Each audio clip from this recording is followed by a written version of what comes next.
হেলেনের পর এবার যুক্তরাষ্ট্রের দিকে ধেয়ে আসছে ঘূর্ণিঝড় মিল্টন।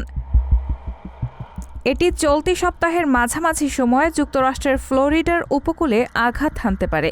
আঘাত করার আগে দ্রুত একটি বড় হারিকেনে পরিণত হতে পারে। রোববার ফ্লোরিডার বাসিন্দাদের এই বিষয়ে সতর্ক করা হয়েছে বলে এক প্রতিবেদনে জানিয়েছে ভয়েস অব আমেরিকা। প্রতিবেদনে বলা হয়েছে, রোববার ভোরে গ্রীষ্মমণ্ডলীয় ঝড় মিল্টন ফ্লোরিডার টেম্পা থেকে প্রায় ১,৩৮৫ কিলোমিটার পশ্চিম দক্ষিণ পশ্চিমে অবস্থান করছিল বলে জানিয়েছে মিয়ামির ন্যাশনাল হারিকেন সেন্টার। পরবর্তীতে এটি ঘণ্টায় ৭ কিলোমিটার বেগে পূর্ব দিকে অগ্রসর হয়। তবে ঝড়টি ঘণ্টায় ৯৫ কিলোমিটার গতি নিয়ে ঘুরপাক খাচ্ছে।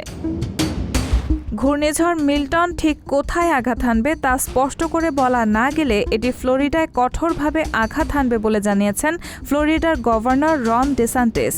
সেই সঙ্গে আঘাত হানার সম্ভাব্য অঞ্চলগুলো থেকে সোম ও মঙ্গলবারের মধ্যে বাসিন্দাদের বাধ্যতামূলক ও স্বেচ্ছাসেবীদের মাধ্যমে সরিয়ে নেওয়া হবে বলেও জানিয়েছেন তিনি। রায়হানা মুন, সবার কথা।